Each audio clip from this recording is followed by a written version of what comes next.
고린도전서 1장 10절에서 11절 고린도 교회의 분열. 10절에서 17절까지는 지혜라는 이름 아래 지도자에 따른 분열이 핵심 내용이다. 오늘은 17절까지의 내용 중 서론격으로 1장 10절과 11절을 여러 사람들과 나누려 한다. 고린도전서 1장 10절에서 4장 21절까지의 중심 주제는 복음과 교회의 단일성이다. 하지만 이 주제의 저변에는 종말론이 자리하고 있다. 종말론적 견해는 신구약 성서 전체를 통하여 흐르고 있는 중요한 개념이다. 독자가 성서를 전체적으로 이해하려면 세상의 말세론적 개념과는 본질적으로 다른 개념인 성서적 종말론에 대한 확실한 이해가 필요하다. 오늘 다루게 될 1장 10절에서 17절까지는 세 가지 목적이 드러난다. 첫째, 복음과 교회의 단일성에 대한 이야기의 도입부 역할이다. 둘째, 고린도 교회에서 발생한 조치가 필요한 문제의 본질, 정보의 출처를 밝히고 있다. 셋째, 바울은 여기에서 자신과 복음의 변증을 제공하고 있다. 바울은 고린도 교회 분당 문제를 단순한 교회의 갈등 차원에서 신학적인 관심으로 전환시켰다. 여기에서 바울은 고린도 교회 분열의 해결책으로 첫째, 성도의 삶은 그리스도 안에서 삶이다. 그리스도인이 된다는 것은 삶의 주인이 자신이 아니라 그리스도가 주인이 된다는 의미다. 둘째, 복음의 본질인 십자가와 부활의 정신이 성도의 삶을 지배해야 한다.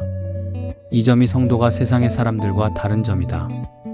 바울에 따르면 1세기 그리스 로마 철학과 지배 세력의 논리의 중심인 수사학은 사람들을 설득하기 위한 교묘한 기술이다. 고린도 교회가 그리스 로마 철학 논리를 주요 수단으로 삼아 의지할 때 복음의 본질인 십자가 신학을 선포하는 데 역효과를 낸다. 오늘날도 성도들은 설교자의 유려한 말 솜씨와 교묘한 예화 사용을 통하여 복음의 본질을 가리는 수많은 설교를 교회 안팎에서 듣게 된다.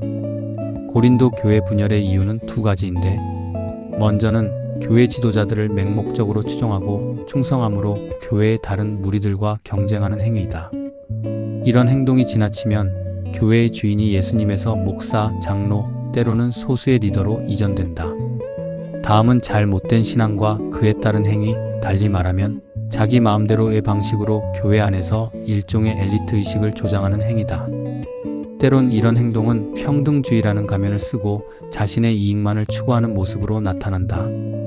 초대교회 사도들은 고대 원형 경기장에서 관중의 구경거리로 불려나와 싸우는 검투사들처럼 그리스도를 위해 날마다 죽는 삶을 철저하게 실천했다. 교회 지도자는 이런 사도들의 삶의 모습을 삶의 중심에 두고 행동해야 한다. 10절 형제들아, 내가 우리 주 예수 그리스도의 이름으로 너희를 권하노니 모두가 같은 말을 하고 너희 가운데 분쟁이 없이 같은 마음과 같은 뜻으로 온전히 합하라. 이 절에서 권하다는 헬라어 파라칼로의 번역으로 이 단어 사용에 대한 지금까지의 논의는 수사학을 강조하는 주장과 수신자인 고린도 교회 성도와 발신자인 바울과의 관계성을 강조하는 견해로 나뉜다. 제가 보기엔 두 주장 모두 의미 있는 주장임에는 틀림없다. 바울은 수사학적인 방법을 통한 인간적 힘과 성도에게 행동을 유발하는 십자가의 능력을 대조하고 있다. 하지만 바울에게 있어 수사학과 십자가 중심의 사고는 서로 적대 관계가 아니라 중심에 그리스도의 복음이 위치하고 또 다른 차원에서 당시에 유행하는 수사학적인 방법이 외피를 형성하여 바울 서신에서 서로 보완 관계를 이루고 있다. 형제들아은 헬라어 호격 명사 아델포이로 관사 없이 사용하였다. 이는 바울의 호소가 공동체를 향한 개인적인 요청 형식보다는 보다 공식적인 범주에 속함을 의미한다. 바울은 형제들인 고린도 성도들이 율법이 아닌 복음을 통하여 그리스도 안에서 은혜에 대한 반응으로 고린도 성도들 스스로의 행위를 바로잡도록 요구하고 있다.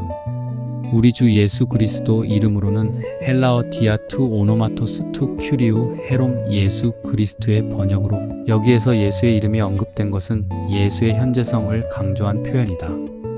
바울의 행위는 자신이 능력 혹은 예수의 이름을 주술적인 도구로 이용한 것이 아니라 자신과 항상 함께한 그리스도가 고린도 성도들에게도 함께하기를 소망하는 의미가 함축되어 있다.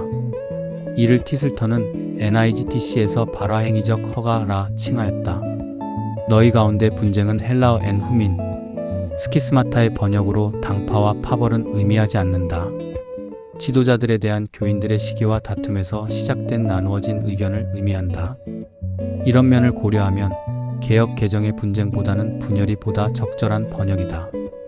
초대교회가 이방인 중심의 교회와 유대인 중심의 교회 간의 분열은 있었지만 그것이 분쟁에 이르지 않았다는 이해가 저의 이해이다. 10절의 후반부는 신학적인 논쟁이 아닌 권력 투쟁 즉 주도권 다툼을 암시한다.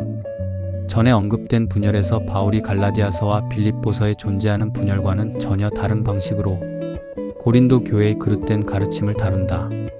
고린도 성도들은 서로 대적하면서 우쭐대고 있었다. 고린도 교회는 특별히 경쟁적이며 신분 및 지위에 집착하는 그리스 로마가 가진 세상적인 문화적 특성을 드러낸다. 분명히 고린도의 다양한 그룹은 회심 이전에 자신들이 지니고 있던 이러한 문화적 특성을 교회 안으로 가져왔고 바울이 지적하기 전까지는 문제의식을 가지고 있지 않았다. 바울은 여기에서 분열의 특성을 묘사하기 위하여 정치적 언어를 사용하지만 그 분열을 치유하기 위하여 기독론을 효과적으로 활용하고 있다. 바울은 마음과 의견이란 표현을 통하여 몇몇 그룹의 특징인 경쟁적인 태도가 그리스도교회의 종말론적 집단주의와는 다르며 고린도 교회 특정 그룹에서 표출된 경쟁적인 자기중심주의가 주님의 교회의 특성인 다른 성도의 의견을 존중하면서 같은 의견으로 수렴하려는 태도와는 전적으로 대조된다고 주장하고 있다. 공동체의 하나됨과 조화는 다른 사람들이 자기 자신과 다르며 그들 간의 서로 다름이 하나의 공동체 안에서 저마다 고유한 위치를 차지한다는 것을 자발적으로 인정하고 존중하는 데 달려있다. 11절 내 형제들아 글로에의 지편으로 너희에 대한 말이 내게 들리니 곧 너희 가운데 분쟁이 있다는 것이라.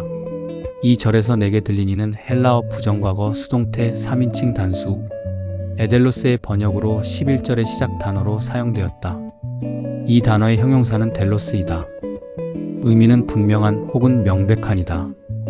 때로는 동사로 쓰이는 경우 명사 목적어를 수반하여 계시하다는 의미로 사용된다. 11절의 에델로세는 수동태로 어떤 것에 관한 정보를 어떤 사람에게 제공된 것으로 이해되며 이 표현은 바울에게 이야기를 전달한 주체가 여럿이 아니라 한 명임을 암시한다.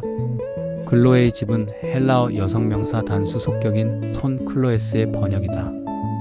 바울에게 고린도 교회에 대한 사정을 제공한 자는 여성 성도인 글로에의 사업 동료, 사업 대리인 혹은 대신하여 일하는 노예들에 속한 자들 중 하나이지만 고린도 교회 공동체의 일원 같지는 않다. 고린도 교회 공동체는 바울에게 내부의 갈등을 조정해달라고 요청하지 않았다. 오히려 다양한 문제 때문에 바울 사도를 등졌다. 글로에의 집 사람들이 소식을 전하기 전까지 바울이 몰랐던 것은 고린도 성도들이 반대하는 이유와 그 이면에 놓인 생각들이었다. 분쟁은 헬라어로 에리데스이다. 이 단어는 싸움의 의미보다는 갈등이 보다 적합한 표현이다. 바울은 위의 두 절을 통하여 고린도 교회가 그룹들의 갈등 때문에 주님의 공동체를 망치고 있다고 책망한다. 그 이면에는 그리스 로마 사회의 경쟁적인 태도가 있다고 암시한다.